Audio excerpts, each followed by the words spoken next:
I don't want to go back there. I never want to go after. He says quite a bit of stuff.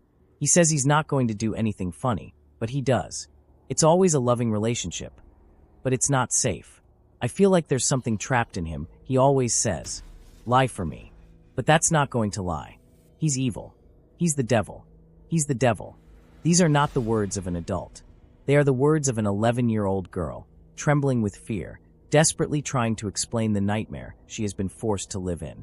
Today's story takes us to Alamogordo, New Mexico, where on a warm August afternoon in 2022, an assistant principal's emergency call to 911 set into motion a chain of events that would uncover one of the most shocking and disturbing cases of child abuse ever to emerge from this quiet desert town. But this isn't just a story of cruelty and betrayal.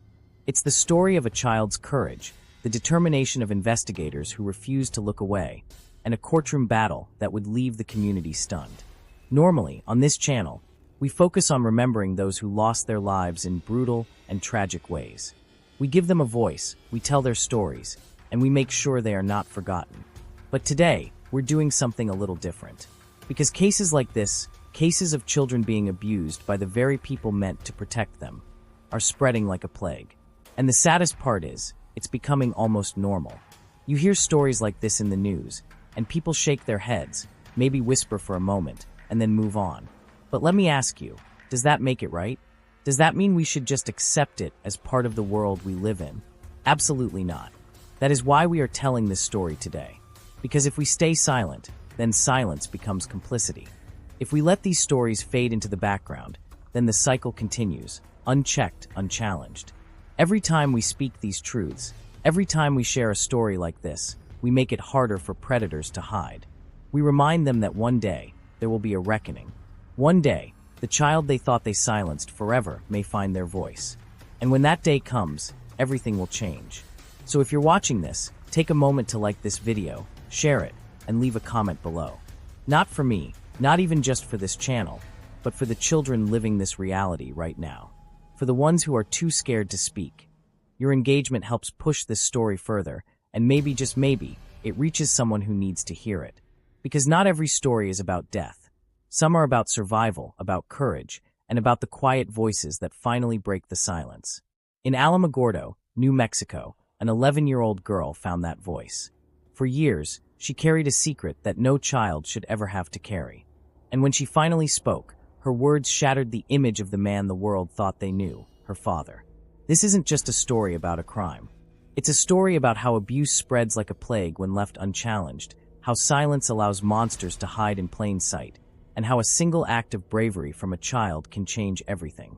At Dark Matters TV, we don't just tell these stories, we shine a light on them, because silence protects abusers, and speaking the truth exposes them.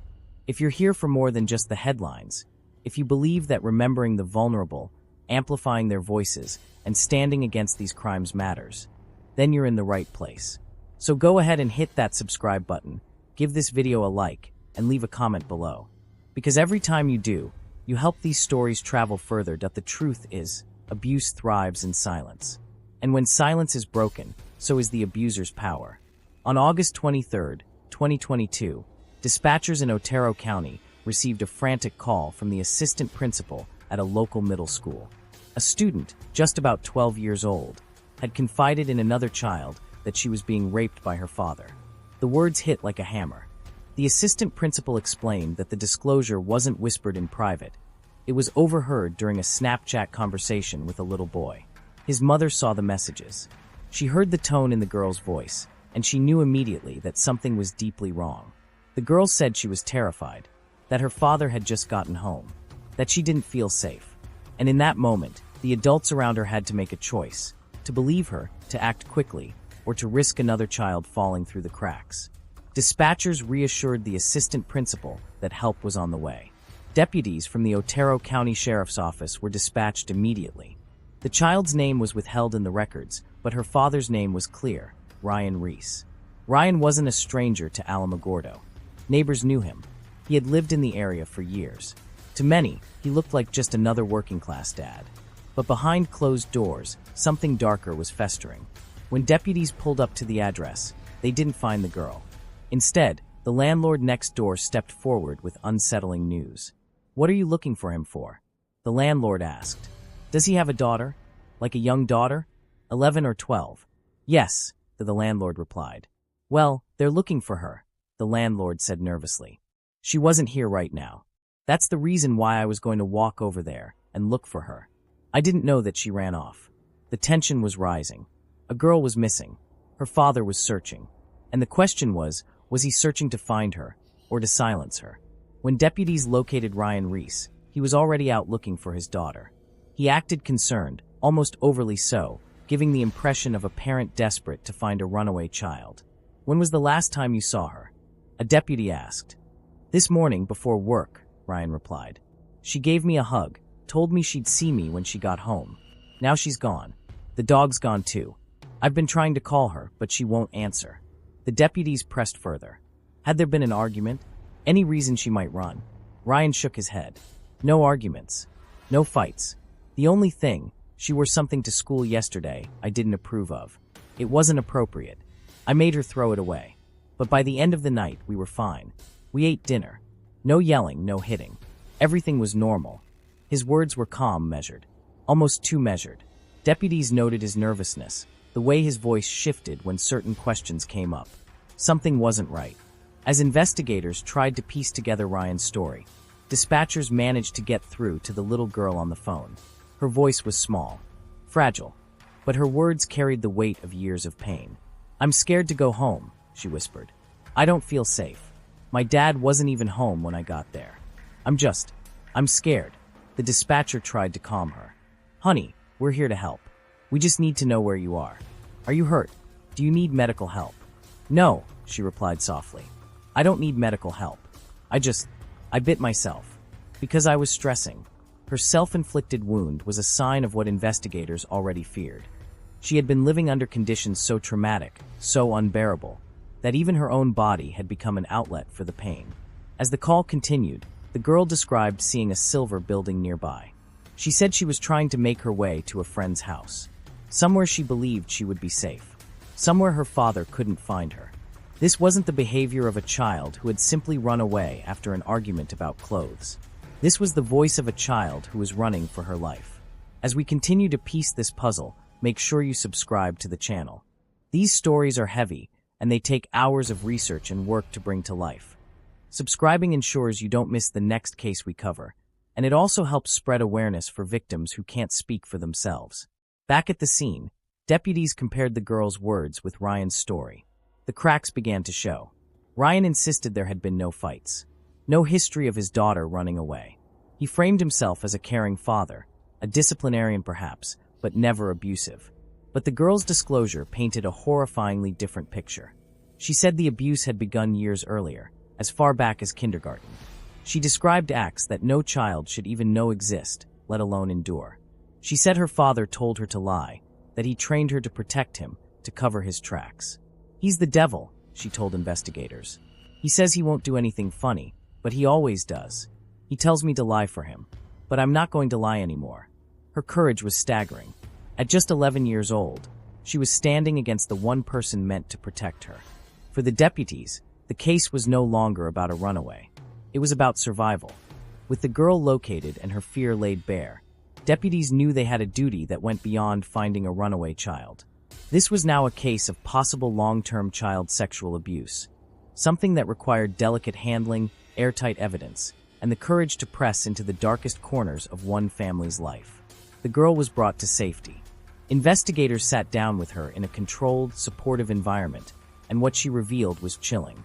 She said the abuse had been going on for years, dating all the way back to kindergarten. She described specific acts, consistent patterns, and details that investigators knew no 11-year-old could invent on her own. Her words were heartbreaking, but they were also precise. She spoke of how Ryan would manipulate her, framing his actions as something normal, even loving. He would tell her to lie, to cover for him. If anyone asks, just say nothing happened. He would insist he was a good father, strict but fair, and that people wouldn't believe her anyway. But this time, she wasn't silent. Deputies collected her statements, documented every word, and began piecing together the timeline. Teachers confirmed changes in her behavior at school, sudden mood swings, withdrawn moments, unexplained stress. Friends recalled her making cryptic remarks, things that seemed strange at the time but now made a horrifying kind of sense. When investigators confronted Ryan, he doubled down on his innocence. He repeated the same story he had given before, that his daughter must be angry because he was strict, that she was upset about being disciplined for clothing, that she was making things up. But his calm facade began to crack under pressure. Deputies noticed his body language shift. His eyes darted. His voice trembled when asked direct questions. He stuck to his script, but the mask of control was slipping. Alamogordo is not a big city. It's the kind of place where people know each other, where kids ride bikes on quiet streets, where families gather at football games and church events. So when word spread that an 11-year-old had accused her father of abuse, the community was shaken. Neighbors who had seen Ryan as just another parent began to question everything. Had they missed the signs? Had the girl tried to reach out in subtle ways? Could this have been happening under their noses all along? The landlord who spoke with deputies admitted he had noticed tension. He described moments when the girl seemed skittish, reluctant to go home. But like so many others, he hadn't wanted to assume the worst. After all, accusing someone of harming their own child felt unthinkable. Now, the unthinkable was reality. For prosecutors, cases like this are some of the hardest to try. There's often little physical evidence, especially when the abuse spans years. Everything rests on the testimony of a child who must sit in a courtroom, facing the very person who hurt her, and find the strength to speak. But the state built carefully. They gathered school records, therapist notes, statements from friends and neighbors. They analyzed the Snapchat messages that had triggered the initial call. They leaned heavily on the girl's consistent, detailed testimony. And in the end, they believed they had enough. Ryan Reese was arrested and charged with multiple counts of criminal sexual penetration of a minor, charges that carried the potential for decades behind bars. For the girl, it was not the end of her journey. The trauma would not vanish with the sound of a gavel. But it was a beginning, a recognition, a validation, and a step toward healing. Normally, on this channel, we remember those who lost their lives to brutal crimes. But today, we've told a different story, a story of survival. Because while death steals a life, abuse steals something just as sacred, a childhood, a sense of safety, a voice. Cases like this are spreading like a plague. We hear them so often that people risk becoming numb. But numbness is dangerous. Numbness is what allows abuse to fester in the shadows. That's why we share these stories. To remind you that behind every headline is a child who deserves to be heard, a child who deserves to grow up free from fear. So if you're watching this, I ask you to do something simple but powerful. Like this video, leave a comment and share it. Not for views, not for numbers, but to push this story further. To make it harder for abusers to hide. To remind survivors that they are not alone. Because one day, every abuser's reckoning will come. And sometimes, all it takes is the courage of one child to start it. This has been Dark Matters TV, where we don't just tell stories of crime, we shine light on the shadows. If you believe in breaking the silence, if you stand with survivors, then subscribe so you never miss a case. Together, we can keep remembering, keep fighting, and keep giving voice to those who've been silenced. Until next time, stay safe. And remember, truth always finds its way out.